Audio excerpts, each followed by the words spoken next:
What's going on, guys? Vulkan here, and today we're back to Outriders with some exclusive info. So recently, the Outriders Ambassadors got to virtually sit down with a few of the developers to ask some of the burning questions that we had.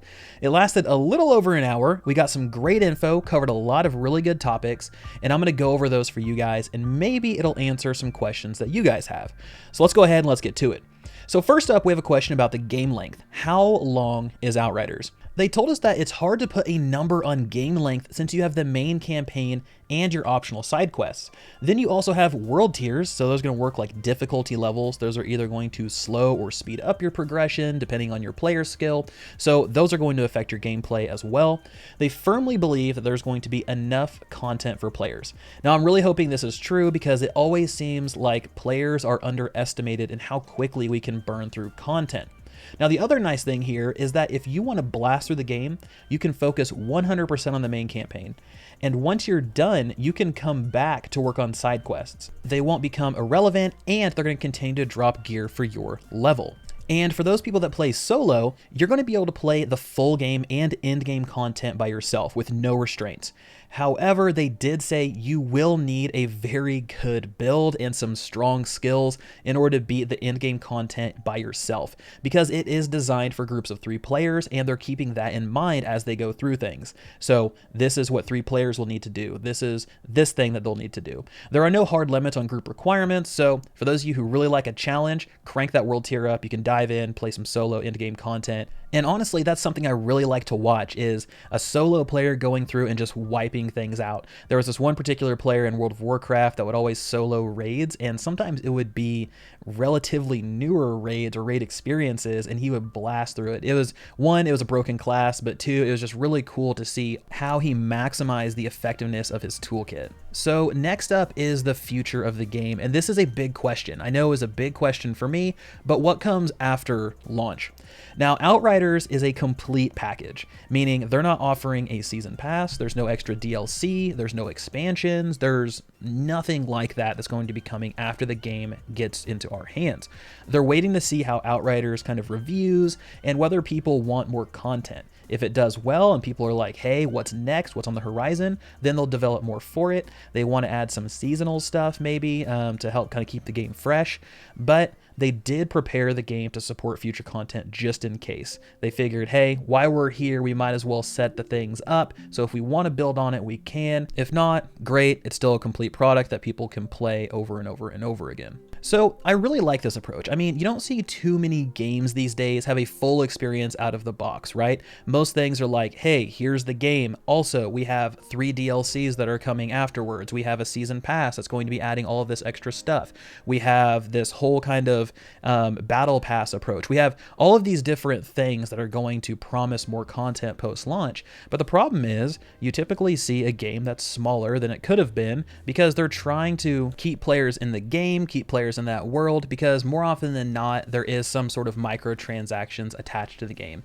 And that's a big thing with Outriders. There is no microtransactions. People Can Fly are very, very, very much against a microtransaction system, cash shops, things like that. So you do not have to worry about that being added to the game. So this is really just kind of an old school launch. I mean, here's the game. You paid us for it. Awesome. Here's a product. We're delivering it. Now, whether or not it's good, we'll have to wait and see. But for now, I'm really liking the way things are shaping up.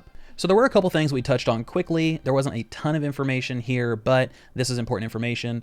One, we will have cross-save between like-for-like platforms, meaning if you're on PlayStation, you can play that same character between PlayStation 4 and PlayStation 5, but there is not cross-save between platforms like PC to Xbox.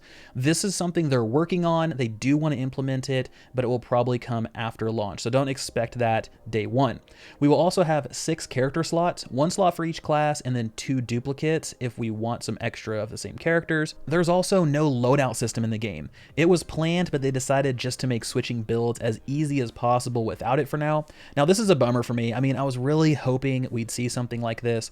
When I got to play it, it was easy enough to change between things. I mean, switching all your gear and then switching your talent trees, that was fine. But changing with the press of a button is just a completely different experience. It's that quality of life thing that really kind of makes the whole process this much more simple. So that's the goal line. Hopefully we can see that at some point in time, but for now, be ready just to kind of switch things around whenever you need to. The next topic is a big one. So this is a looter, right? So a big question we had was inventory. How much space do we have, and do we have a vault? So inventory is going to be limited by equipment piece, like in Destiny.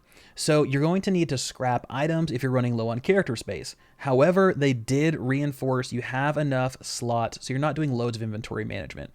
Anything you want to save permanently or long term, you can put it in your vault. There's a ton of vault space that you can actually use, which is great.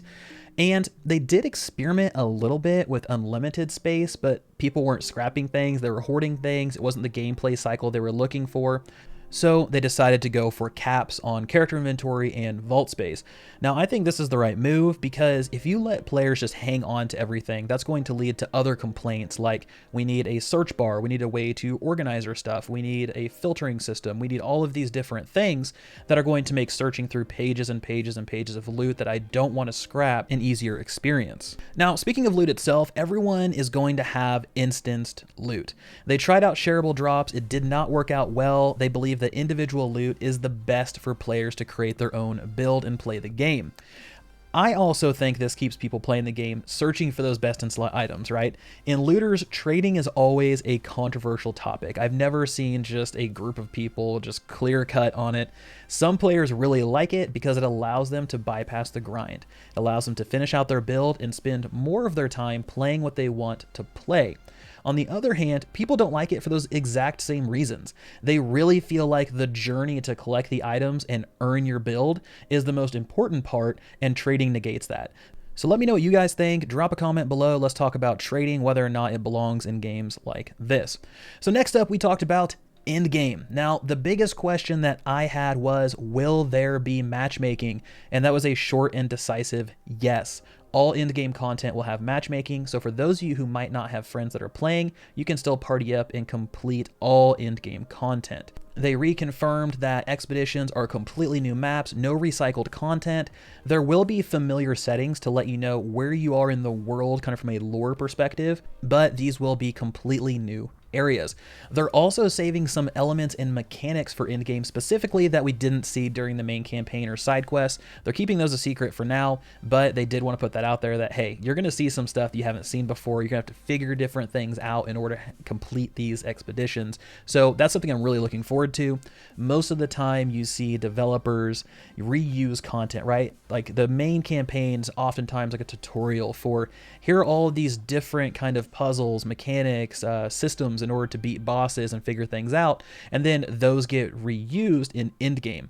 That way, you know, you understand how things work. Carry this ball here, shoot this thing to unlock this other deal. So all of that stuff is great, but having brand new ones I really like, and I think that's going to keep things a little bit fresh and keep players on their toes. Now, another big question that most of the ambassadors had was around the build meta and the endgame content. And the question was, are you concerned that the timers and expeditions will force players into a certain meta in order to meet those? And the dev stated, we don't have a concern with timers limiting build meta. Builds are a key pillar, a central foundation to the game, so they wanted to make sure that we had lots of space for unique builds and theory crafting.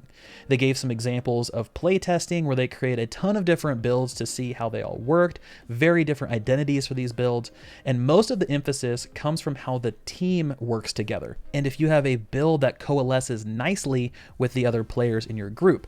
But honestly, they said it really comes down to make a build that you like to play and that you're efficient with, and you should be completely fine. Now, with that being said, there's obviously going to be builds that perform just much better than others, which will lead to a meta, whether you like it or not. It might be a soft meta, but either way, a meta will exist for speeding through content. You put these things together, you have these pieces of gear, and you have this skill tree. Congratulations, you'll be able to blow through things. It's just going to be a balancing act, but this is just the way things shake out. So please don't go into this expecting we're going to be in a meta-less environment, and whatever you use will be top tier. Everything's going to be S tier. And it's going to be great. That's just not the way things work. So I did want to put that in there. Now, moving into gameplay, we do have some repeat info and clarification.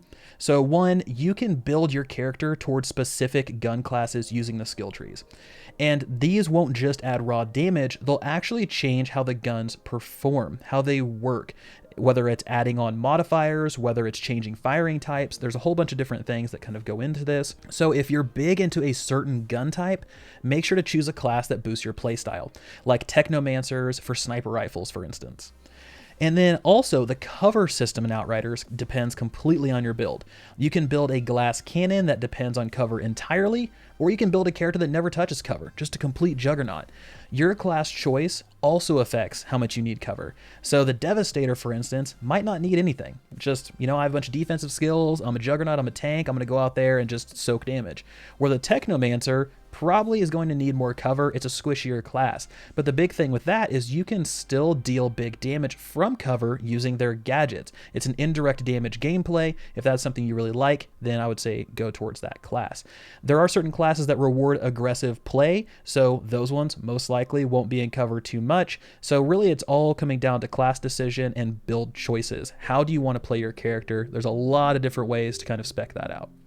So that wraps up the big points from Q&A. Hopefully there was some new info in there for you guys. I'm excited for the game, and I'm really excited to see what they show off before we hit release. For those of you that don't know, Outriders is launching on Xbox, PlayStation, PC, Switch, and Stadia on February 2nd, 2021, and I cannot wait to hear from you guys. So, as always, this has been Vulkan, and I'll talk to you guys next time.